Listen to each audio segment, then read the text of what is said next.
읽은 말씀에 근거해서 로마서 강의 39번째 시간으로 믿음의 걸림돌과 디딤돌이라고 하는 제목으로 말씀드리겠습니다. 바울의 경우에는 본질에 대해서는 아주 단호한 입장을 가졌습니다. 그러나 본질이 아닌 것에 대해서는 융통성을 가졌던 사람입니다. 본질이 어떤 것일까요? 바울이 아주 단호하게 대했던 본질. 바울이 사역하던 당시에 어떤 사람들은 율법에 대해서 율법이 구원을 얻는 데 매우 중요하다라고 하는 이야기를 했습니다. 특별히 유대인 그리스도인들 중에 그와 같은 주장을 하는 사람들이 있었습니다. 그게 무슨 문제가 될까요? 이렇게 생각할 수도 있습니다. 왜냐하면 우리도 그 고민을 하기 때문이죠. 예수 그리스도를 믿음으로 영접한 후에 구원받은 이후에 우리가 성경 말씀을 읽으면서 율법이 완성됐느냐 폐하였느냐 어디까지 율법을 지켜야 되느냐 이런 고민들을 우리도 합니다. 근데 바울이 직면했던 그와 같은 율법과 관계된 그러한 문제는 우리가 생각하는 그와 같은 문제와는 달랐습니다. 유대인 그리스도인들 중에는 극단적으로 이 율법이라고 하는 것이 구원에 절대적으로 중요하다라고 하는 이야기를 하기도 했습니다. 어떤 형태로 이야기를 했을까요? 이방인들을 향해서 특별히 이야기하면서 먼저 이방인들이 율법을 받아들이고 나서, 다른 말로 하면 그들이 유대인이 되고 나서, 또 조금 더 구체적으로 설명하면 남자들의 경우에는 할례를 받아서 유대인이 먼저 된 이후에야, 율법을 통해서 율법을 먼저 받아들이고 난 이후에야 예수를 그리스도로 고백할 수 있다. 그래서 구원받을 수 있다라고 하는 이야기를 한 것입니다. 그러니까 율법을 믿어야 가져야 된다라고 하는 그 의미는 유대인 되고 난 이후에야 비로소 예수 그리스도가 구세주로서 역할을 하실 수 있다라고 하는 이야기이죠. 그러니까 이방인들에게 예수 그리스도는 결코 구원자가 될 수 없다. 이방인들에게 주신 복음이 아니다라고 하는 생각이 굉장히 강했던 것입니다. 그런데 그러한 주장을 하는 사람들을 향해서 아주 바울은 단호하게 이야기했습니다. 그렇지 않고 율법을 먼저 받아들이고 예수 그리스도를 고백하는 것이 아니라 율법 없이 이방인들의 경우 유대인이 되지 않아도 예수를 그리스도로 고백하기만 하면, 영접하기만 하면 하늘 백성 된다, 구원 백성 된다라고 하는 것 같은 아주 분명한 복음을 전했습니다. 복음 앞에서는 타협하지 않았던 바울의 모습을 발견합니다. 그런데 이 사소한 부분, 이렇게 해도 되고 저렇게 해도 되는 부분에서는 그렇게 단호한 입장을 가지지 않습니다. 오늘 우리가 지난주에 이어서 계속 이 사소한 문제 어떻게 할 건가 하는 부분에 대해서 우리가 생각을 해보기를 원하는데요. 종교개혁자들은 이 사소한 문제를 아디아포라라고 하는 말로 불렀습니다. 이렇게 해도 되고 저렇게 해도 가능한 것과 같은 문제이죠. 오늘 우리가 이 내용을 살피면서 특별히 몇 단어를 좀 주목할 필요가 있는데, 첫 번째는 그리스도인의 자유라고 하는 말입니다. 자유, 그 다음에 양심, 그 다음에 절제. 이 세 단어를 우리가 좀 기억을 하면서 말씀을 들으시면 좋을 것 같습니다. 먼저 13절에 바울은 이렇게 권면합니다. 그런즉 우리가 다시는 서로 비판하지 말고 도리어 부딪힐 것이나 거칠 것을 형제 앞에 두지 아니하도록 주의하라 라고 하는 권면을 합니다. 우리가 지난주에 살펴본 것처럼 로마에 있는 성도들 중에는 믿음이 강한 자가 있었고 믿음이 약한 자가 있었습니다. 믿음이 강한 자는 예수를 그리스도로 고백함으로써 모든 음식이, 그리고 모든 날들이 다 거룩해졌기 때문에 어떤 음식을 먹을 수 있고 어떤 날들을 더 중요히 여기고 하는 이와 같은 태도를 가질 필요가 없다라고 하는 입장을 가진 자들입니다. 모든 음식 먹을 수 있고 모든 날들이 다 똑같다라고 하는 거죠. 근데 또 어떤 성도들은 예수를 그리스도로 고백했음에도 불구하고 여전히 어떤 음식은 먹을 수 없고 어떤 음식은 먹을 수 있다라고 하는 생각을 했습니다. 그들의 배경이 어땠을까 명확하지는 않습니다. 근데 크게 두 가지로 생각을 해보면, 아마 유대인이었던 사람들이 예수를 그리스도로 고백한 이후에 여전히 구약에 나오는 이 음식 규정에 대해서 그들은 여전히 중요하다고 하는 생각을 가지면서 이 율법 규정을 따라서 성도들은 생활해야 된다라고 하는 생각을 가졌던 것 같습니다. 그러니까 로마라고 하는 그 세속화된 그 사회 속에 살면서 시장에 나오는 그런 고기, 유대인들의 어떤 율법 규정을 따라서 그렇게 잘 다듬지 않았던 그런 고기를 우리가 사서 먹을 수 없다라고 하는 생각을 그들이 가졌을 법합니다. 또 다르게 생각해 보면 로마에는 많은 이방 신전이 있었습니다. 이방 신전에 제사를 드린 후에 또 시장으로 이 고기들이 유통이 되었는 그러한 부분에 대해서 나는 굉장히 양심상 불편해라고 하는 생각을 가져서 이런 고기를 나는 먹을 수 없다, 채소만 먹어야 되겠다라고 생각하는 사람들도 있었습니다. 그리고 그들 중에는 또한 날도, 절기도 특별한 날은 중요하고 보통 다른 날과 구별돼야 된다라고 하는 생각을 가진 사람들이 있었다는 것입니다. 그런데 그 같은 상황에서 바울은 권면하죠. 서로 비판하지 말고 부딪힐 것이나 거칠 것을 형제 앞에 두지 않아야 된다.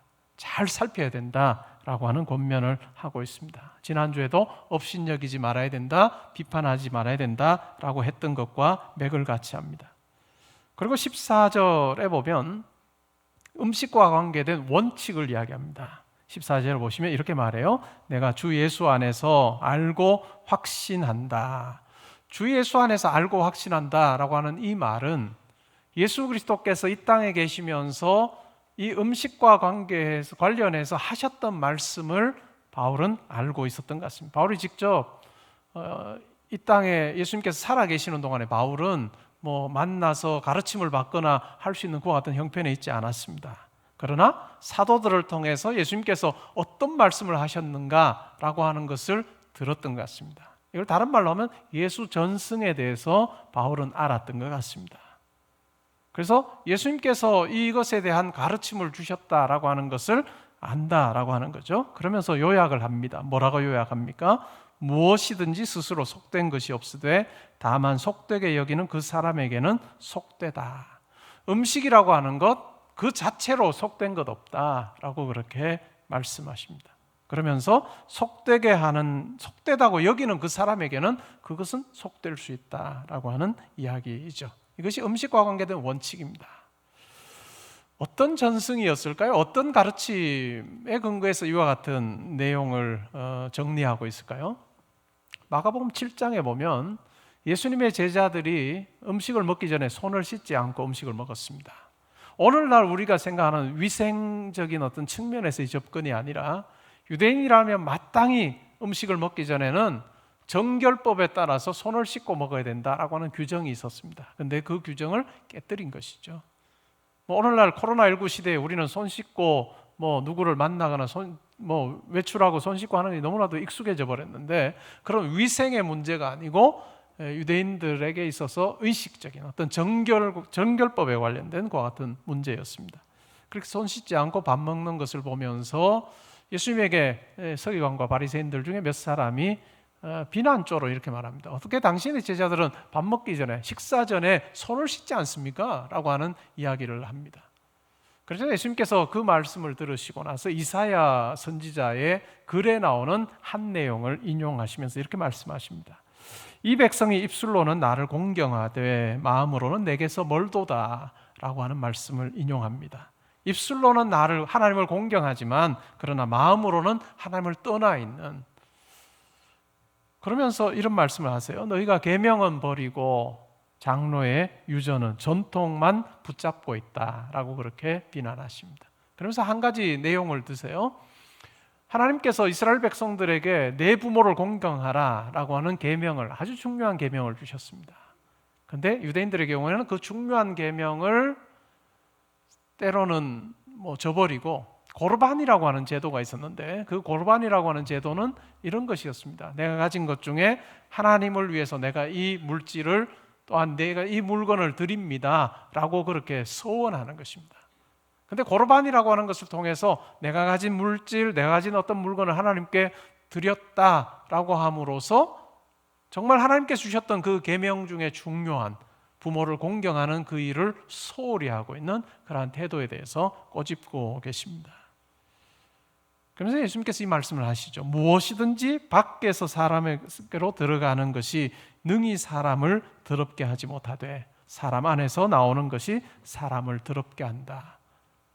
손을 씻지 않고 식사를 한 것이 그 사람을 더럽게 하는 것이 아니고 결국은 그 사람을 더럽게 하는 것은 그 사람에게서 안에서 나오는 것이 더럽게 한다. 그러면서 안에서 나오는 것이 무엇이라고 할까요? 악한 생각이다. 음란, 도둑질, 살인, 간음, 탐욕, 비방, 교만, 우매함과 같은 이와 같은 것들이 사람을 더럽게 하는 거다라고 하는 이야기를 해주셨습니다. 예수님의 이 말씀을 보아도 뭔가요? 음식을 먹기 전에 내가 손을 씻고 안 씻고 하는 이 부분보다 더 중요한 건 우리의 마음이다라고 하는 이야기를 하셨습니다. 사도행전 10장에도 보면 베드로 관련된 환상이 나오는데 베드로가 기도하던 중에 환상을 봅니다. 보자기에 어떤 음식들이 이렇게 담겨서 내려와요. 그리고 하나님께서 베드로야 너 그거 먹어라 라고 그렇게 말씀하세요. 베드로가 뭐라고 이야기합니까? 저는 이런 음식을 먹어본 적이 없습니다. 부정한 음식인데 제가 어떻게 먹겠습니까? 이렇게 답을 합니다. 하나님께서 뭐라고 말씀하세요? 내가 깨끗하게 했는데 내가 왜 부정하다라고 이야기하느냐? 먹어라. 베드로는 내키지 않는 거예요. 그리고 나서 보자기가 3번 이렇게 내려왔다 올라갑니다. 과연 이게 뭘까 고민하기 시작하는 거죠. 유대인으로 살았던 그가 철저하게 음식을 먹을 때는 이러한 정결법에 따라서 먹어야 될 것과 먹지 말아야 될 것을 가리면서 살아왔던 베드로에게 과연 하나님의 뜻이 무엇일까 고민하고 있던 차에 고넬료라고 하는 사람이 베드로를 청하여 말씀을 듣기 위해서 종들을 보냅니다. 고넬료가 보낸 사람들이 베드로에게 도착을 했습니다. 그래서 우리 주인 고넬료가 당신을 초대하여서 복음 듣기를 원합니다. 고넬료 가운데 일어났던 이야기를 해줍니다. 그때 베드로가 깨닫습니다. 유대인으로서 이방인을 상종하지 않는 것이 원칙이었습니다. 이방인의 집에 들어가지 않는 것이 올바른 경건 생활이었고 말도 하지 않아야 되고 접촉하지 않은 것, 그것이 거룩을 유지하는 거다라고 생각을 했는데 하나님께서는 베드로에게 이방인 고넬료의 집에 가서 복음 전하라 라고 하는 놀라운, 도무지 자기의 머릿속에서는 나올 수 없는 것과 같은 명령을 하십니다. 이 환상을 보았던 베드로가 깨닫습니다. 그리고 하나님께 순종하여 고넬료의 집에 가서 예수 그리스도의 복음을 선포할 때 성령이 그 집에 있는 사람들 가운데 임합니다. 고넬료 가족들과 또 함께 모였던 자들에게 임하여서 오순절 성령 강림, 사도행전 2장에 있었던 그와 같은 오순절 성령 강림과 같은 현상이 일어나서 성령을 통하여서 예수를 그리스도로 고백하는 같은 엄청난 일들이 벌어지게 됩니다. 유대인들에게 아주 익숙했던 그것, 무엇이 정결하냐? 또한 무엇이 부정하냐? 어떤 사람이 정결하냐? 어떤 사람이 부정하냐? 라고 하는 것에 너무나도 익숙했던 그 같은 삶에서 이제는 예수 그리스도께서 오심으로 이와 같은 모든 나눔, 분리 자체가 이제는 다 사라지게 되고 음식이라고 하는 것도 어떠한 것이 속되고 어떠한 것이 정결하다라고 하는 그와 같은 원칙이 존재하지 않고 모든 음식이 다 부정하지 않다라고 하는 속된 것이 없다라고 하는 그와 같은 생각을 가지고 그 원칙 안에 살게 하셨습니다. 근데 어떤 문제가 있을까요? 근데 그와 같은 이 가르침이 있지만 이러한 음식과 관계된 이러한 하나님의 가르침 또 주님의 가르침에 대해서 어떠한 자는 맞습니다. 모든 음식은 우리 성도가 자유함을 누릴 수 있습니다라고 반응하는 사람들이 있었는가 하면 또 어떤 자들은 그렇지 않은 사람들이 있어요. 로마에 있는 교회 성도들처럼 분명히 다른 그룹들이 존재했다는 것입니다. 그런데 이와 같은 상황에서 바울이 어떻게 권면할까요? 15절에 이렇게 말합니다. 만일 음식으로 말미암아 내 형제가 근심하게 되면 이는 내가 사랑으로 행하지 아니함이라. 내 형제가 어떤 음식으로 인해서 근심하게 된다면 내가 사랑으로 행하지 않은 거다. 음식과 관계된 이 원칙을 깨닫고 자기가 그 원칙 따라 행하는데 그것으로 인해서 어떤 형제가 고민하게 되고 근심하게 되고 괴롭게 된다면 그것 사랑으로 행하지 않은 거야 라고 하는 이야기를 해줍니다. 그리스도께서 대신하여 죽으신 형제를 내 음식으로 망하게 하지 말라. 그러므로 너희의 선한 것이 비방을 받지 않게 하라. 그리스도인으로서 음식과 관련해서 자유함을 누릴 수 있다라고 분명하게 선언하지만 그러나 자유만이 있는 것은 아니다. 그 속에 사랑이라고 하는 것이 사실 중요한 원리로 작용해야 된다라고 하는 이야기를 합니다. 그리고 17절, 18절에서 아주 본질적인 부분에 대한 이야기를 합니다. 우리 17절, 18절 같이 한번 읽어보면 좋겠습니다. 시작. 하나님의 나라는 먹는 것과 마시는 것이 아니요 오직 성령 안에 있는 의와 평강과 희락이라. 이로써 그리스도를 섬기는 자는 하나님을 기쁘시게 하며 사람에게도 칭찬을 받느니라. 하나님의 나라, 그것은 먹는 것과 마시는 것에 있지 않다라고 하는 이야기를 합니다. 먹는 것과 마시는 것에 있는 것이 아니라 성령 안에 있는 의와 평강과 희락, 이것이 바로 하나님 나라다. 그리고 하나님 나라 백성으로 사는 것, 이와 같은 것을 누리는 거다, 이렇게 말씀합니다. 예수님께서 이 땅에 오셔서 하나님 나라를 가르치기도 하셨고 보여주기도 하셨습니다. 그 하나님 나라의 모습 아주 생생하게 그냥 삶의 자리에서 보여주신 것이 뭘까요? 그것은 바로 식탁교제입니다. 테이블 펠로십이라고 부르는 식탁교제예요. 바리새인들의 경우는 어땠을까요? 바리새인들의 경우에는 무엇은 거룩하고 무엇은 거룩하지 않다라는 의식이 너무나도 분명하여서 거룩하지 않다라고 생각되는 사람들과는 식사를 하지 않았습니다. 죄인이나 세리나 창녀와 같은 사람들, 부정하다고 생각하는 사람들과는 함께 어울리지 않았습니다. 어울리면 내가 거룩한 것이 이제 훼손이 되고 부정해질까 하는 그 마음 때문에 함께 식사를 하지 않았습니다. 바리새인들의 식탁 교제를 보면 분리하는 것이 특징이었습니다. 근데 예수님의 식탁의 자리는 어땠을까요? 하나님 나라는 이러한 거다라고 할 때 이 식탁 교제를 가지고 설명하십니다.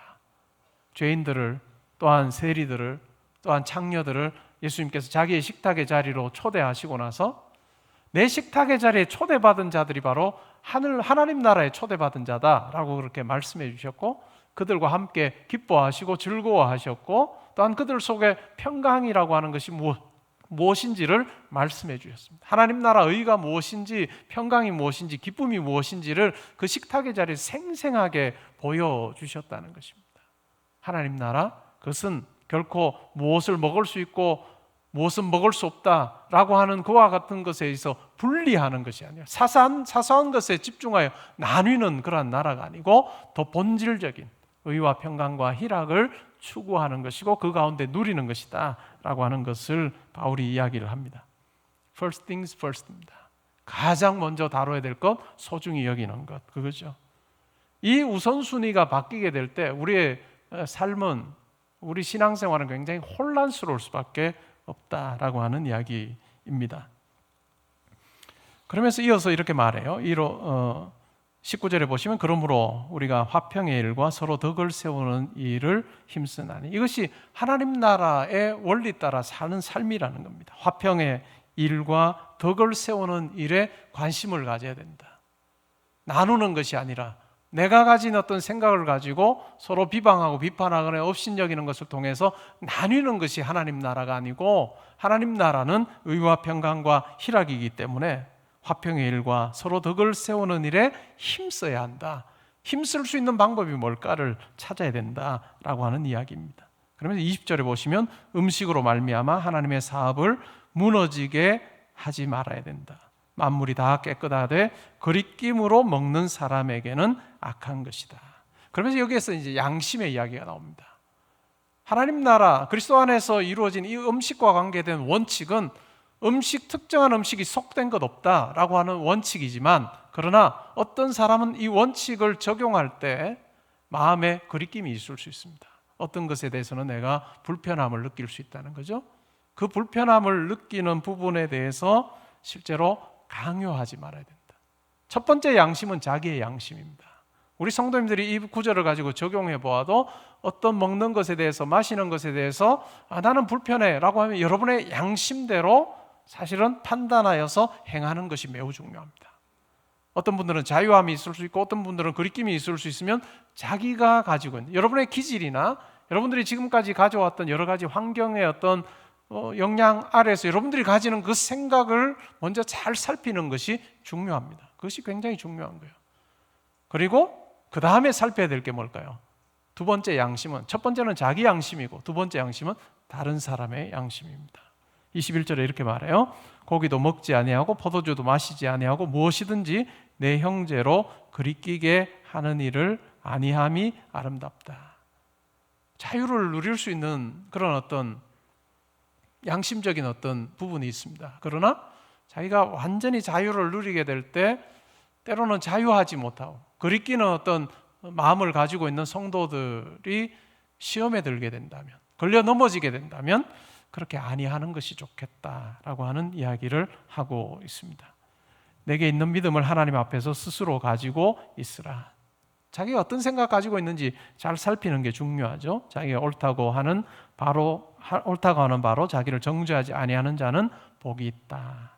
그러니까 이 아디아포라의 문제에 있어서는 결국은 누군가에게 내가 가진 의견을 설득하기 위해서 의견을 피력하거나 강요하는 것, 그것은 온당하지 않다라고 하는 이야기를 바울이 하고 있습니다.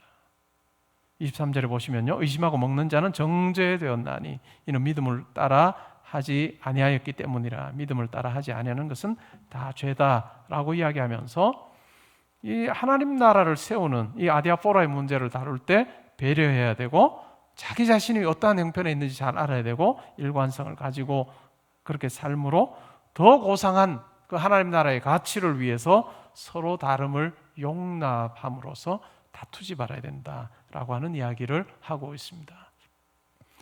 이 바울의 권면을 살피면서 저는 그런 그림이 머릿속에 떠올라요. 공중에 장대 위에 외주를 이렇게 걸어두었습니다. 그리고 외주를 그 위에 이제 사람이 타고 이 편에서 저 편으로 건너가요. 보통의 경우 어떻게 하던가요? 그냥 맨몸으로 가지 않고 보통 뭘 가지던가요? 장대를 가지죠. 막대기를 가지고 그걸로 균형을 잡으면서 건너갑니다. 이 아디아포라 문제를 다룰 때 이 장대의 한 끝은 자기 절제라고 하는 그런 내용인 것 같고, 다른 한 끝은 뭘까요? 다른 한 끝은 다른 사람을 향한 배려, 사랑이라고 하는 것이 이 장대의 매우 중요한 기능인 것 같습니다. 내가 원하기 때문에 내가 원하는 대로 마음대로 자유해라고 하기보다는 내 자유를 다른 사람을 고려하여서 내가 절제하는 자로 살고 있는가 잘 살피는 지혜가 필요하다라고 바울이 이야기합니다. 찰스 윈돌이라고 하는 목사님이 계십니다. 제가 설교 준비를 할 때 여러 책들을 참고하는데 그 중에 하나가 이 찰스 윈돌 목사님이 썼던 로마서 강해 책입니다. 미국에서는 척 스윈돌로도 잘 알려져 있는 분입니다. 달라스 신학교의 4대 총장, 네 번째 총장이었고요. 80세가 넘으셨는데도 우리 교단은 정년이 정해져 있습니다. 70세가 정년인데요. 또 어떤 미국의 어떤 교단은 또 정년이 없어요. 이 찰스 윈돌 목사님의 경우는 지금도 84세인가 6세 정도신데 지금 한 교회 담임 목사로 섬기고 계십니다. 텍사스의 스톤 브라이어라고 하는 교회의 담임으로 지금 재직 중이십니다. 이분이 1979년부터 해서 Insight for Living이라고 하는 라디오 프로그램을 운영을 하셨습니다. 굉장히 유명한 라디오 프로그램이에요. 제가 처음 미국에 미국 문화를 공부하러 간 게 1989년인데 제가 89년에 갔을 때도 간혹 차를 타고 가다가 라디오를 틀면 이 Insight for Living이라고 하는 이 프로그램을 들었던 기억이 납니다. 이 세계 15개국어로 이게 송출이 되고 있는데 한 2,000개 이상의 방송국에서 이 Insight for Living이라고 하는 이 라디오 프로그램을 그렇게 송출을 합니다. 이 책에 나오는 내용인데요. 찰스 윈돌 목사님이 이제 집회를 끝내고 바쁘게 한 주간 집회를 끝내고 이제 정말 집회를 끝내고 나면 편안한 마음이 있지 않겠어요? 마음이 좀 이제 내가 좀 쉬어야 되겠다, 릴렉스 해야 되겠다 하는 마음을 가지고 그 집회가 끝난 그 지역의 한 레스토랑에 찾아가셨습니다. 북부 캘리포니아에 있는 식당인데 이분은 주로 사는 곳이 텍사스죠. 그 식당에 들어가서 메뉴판을 딱 보았는데 먹을 만한 것들이 있는 거예요. 근데 이 메뉴판의 메뉴 중에는 내가 와인 한 잔이랑 먹으면 정말 맛있을 법한 메뉴가 이렇게 보이는 거예요. 그래서 뭐 우리 교회 성도들도 없는데 와인 한 잔이랑 좀 먹어볼까? 이런 마음을 이제 가지셨다고 해요. 근데 웨이터가 와서 이제 주문을 이렇게 받으면서 손님 목소리를 어디선가 많이 들어본 것 같은데요? 라고 하는 이야기를 합니다. 속으로 이렇게 생각했대요. 에이 젠장. 그런데 음료수 뭘 시키시겠어요? 라고 할 때 아이스티 먹을게요. 그렇게 이제 이야기를 했답니다. 그리고 식사를 다 끝내고 결제를 할 때 이런저런 이야기를 하게 됐고, 이 웨이터가 이런 이야기를 했대요. 아, 그럴 줄 알았어요. 사실 처음엔 당신이 누구신지 몰랐는데 목소리가 굉장히 내 귀에 익은 것 같아서 당신을 쭉 지켜보았습니다. 라고 하는 이야기를 했답니다. 그래서 왜요? 그렇게 물었더니 그 웨이터가 사실 저는 얼마 전에 알코올 중독 갱신 프로그램을 마쳤거든요. 그러니까 알코올에 찌들어 살다가 이제 금주하는 그 프로그램에 참석해서 그 프로그램을 이제 마친 거죠. 이 사람에게는 뭘까요? 이 와인 한 잔도 굉장히 이 시험거리가 될 수 있는, 더군다나 자기가 잘 알고 있는 어떤 목사님이 식사하면서 와인 한 잔을 하는 그런 어떤 모습을 보았다면 걸려 넘어질 수 있는 것 같은 상황이었던 것이죠. 근데 이 척 스윈돌 목사님이 훌륭하네요, 정말 잘했습니다 라고 그렇게 권면을 하고 칭찬하고 자리를 떠났다고 이야기합니다. 그러면서 그 책에 이렇게 적어요. 내가 음료수를 선택한 것이 금주를 향해 첫걸음을 떼는 그에게 큰 힘이 된 것 같다. 충분히 그리스도 안에서의 자유를 누릴 수 있지만, 그러나 다른 사람의 양심을 생각하여서 자기의 자유를 제한하는 그것이 얼마나 귀한 것인가라고 하는 것을 보여주는 것 같은 대목입니다. 실제로 이 아디아포라의 문제는 오히려 본질을 다루는 것보다 더 어려운 부분이 있는 것 같습니다. 제가 개포동교회 와서 뭐 얼마 안 있어서 로마서를 실제로 사랑방에서 본문으로 택하여서 다룬 적이 있습니다. 한 10년 정도 된 것 같아요. 지금부터 한 10년 전에. 그때 순장 헬퍼님들과 함께 순장 헬퍼 교육을 할 때 물론 제가 이 본문을 다뤘을 겁니다. 제가 이 본문을 다루면서 굉장히 고민을 했던 내용이 뭐냐 하면, 이걸 본문 그대로 제가 설명할 건가 아니면 그냥 뛰어넘을 건가 많은 고민을 했고, 그때만 해도 그냥 두루뭉술하게 지나갔습니다. 아직은 때가 아닌 것 같다. 근데 오늘은 그대로 제가 말씀드리고 싶어요. 왜냐하면 아디아포라는 아디아포라거든요. 한국교회에서 이 아디아포라가 한국교회, 특별히 뭐 보수교단에서는 이 아디아포라가 본질의 자리에 위치한 적이 꽤 오래됐습니다. 성도로 산다는 것, 그리스도인으로 산다는 것, 그것은 담배 피지 말아야 되고 술 먹지 말아야 되고 춤추는 데 가지 말아야 되고 화려한 뭐 그런 어떤 옷 입고 다니지 말아야 되고 하는 이런 것들이 아디아포라가 아니고 이래도 되고 저래도 되는 문제가 아니라 본질의 자리에 위치했던 그 같은 시기가 뭐 꽤 오래 있었죠. 마치 유대인들에게 음식법이라고 하는 것이 유대인과 이방인을 구분하는 경계석이었던 것처럼, 한국교회 성도들에게는 술이나 담배나 또 춤이나 뭐 이러한 것들이 믿지 않는 자와 믿는 자를 구별해주는 그 같은 경계석처럼 그렇게 여겨졌습니다. 어떤 의미에서는 그것이 초기의 한국교회에는 유익이 됐다라고 저는 생각을 해요. 실제로 한국교회, 한국 사회 속에 음주 문화나 뭐 이런 부분들이 너무 방탕한 쪽으로 가거나 아니면 너무 많이 마시는 이런 어떤 문화가 있는 그 상황에서 술 마시지 말아야 되고 담배 피지 말아야 되고 뭐 춤추지 말아야 되고 하는 그런 어떤 그 권면은 매우 중요한 역할을 했다고 생각합니다. 성도들을 보호하기도 했던 것이죠. 그런데 이 성도들을 보호하기 위해서 만든 것이 고착화되면 또한 어려움을 가져다 주기도 합니다. 예수님 당시에 안식일 규정을 생각을 해보면 어떨까요? 우리가 잘 아는 대로 안식일 규정은 처음에는 좋은 의도에서 시작됐겠죠. 안식일을 기억하여 거룩히 지키라 라고 하는 그 10계명을 잘 지키기 위해서 안식일 규정이 하나 둘 만들어졌습니다. 학자들이 이야기하기로는 수백 가지 안식일 규정이 있었다는 거죠.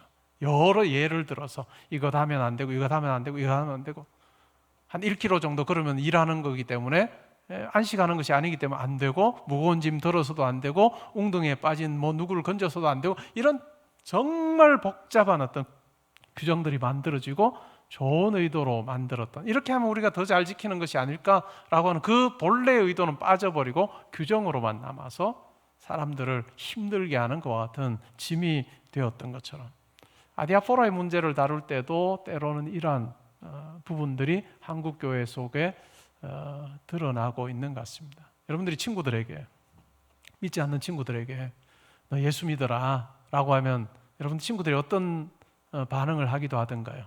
나 술 먹어서 안 돼. 나 담배 펴서 안 돼. 나 춤추는 거 좋아해서 안 돼. 그러면 뭐 그분들을 배려해서 우리가 할 수 있었던 그런 권면 정도는 뭘까요? 괜찮아. 술 먹어도 괜찮아. 담배 펴도 괜찮아. 믿다 보면 끊을 거야.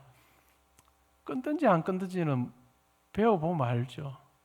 자기가 끊어야 될지 안 끊어야 될지, 자기가 어떤 절제를 해야 될지는 복음을 배워가면 말씀 안에서 자기가 이렇게 정리할 수 있는 부분인데 우리가 실제로 이걸 아디아포라를 경계석으로 만들어 두고 나서 일어난 현상이 있다면 믿지 않는 자들이 믿음의 자리로 올 때 굉장한 어려움을 느끼게 했던 그 같은 부분도 있다 하는 생각을 저는 하게 됩니다.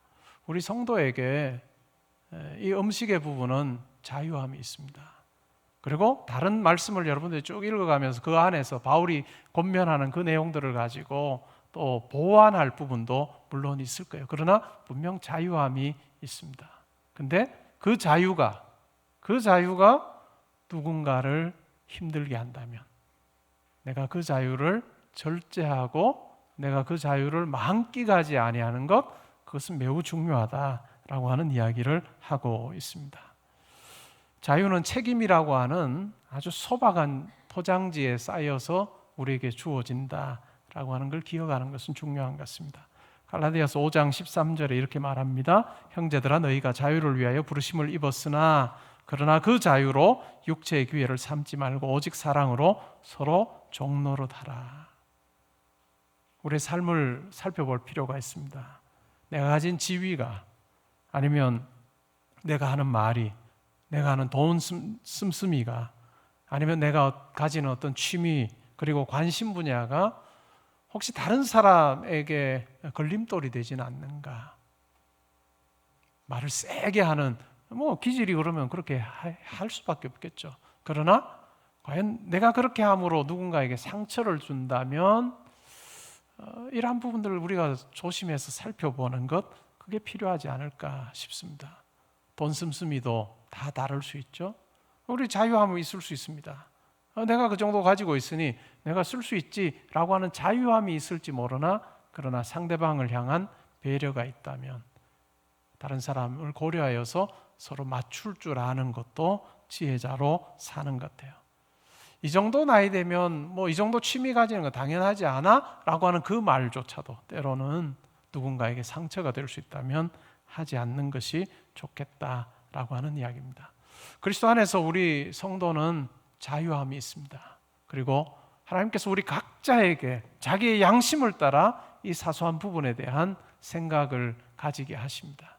그 생각 안에서 우리가 자유함을 누리되 그러나 다른 사람을 배려하는 그 마음이 우리 가운데 있을 때 우리 성도 간의 관계나 또한 교회 밖에서의 관계 속에 오늘 바울이 이야기하는 것처럼 하나님을 기쁘시게 하고 사람에게도 칭찬을 받는 그 같은 일이 있으리라 생각합니다. 내 양심뿐만 아니라 다른 사람의 양심을 고려하는 삶, 그럴 때 우리가 시간이 지나도 우리의 삶에서 그냥 외톨이 되는 것 아니고 뾰족하게 우리가 살아서 정말 나 혼자만 남는 그런 삶이 아니라 더 많은 사람들이 우리와 함께 하기를 원하는 그와 같은 관계의 복도 있는 삶 살게 되리라 믿습니다.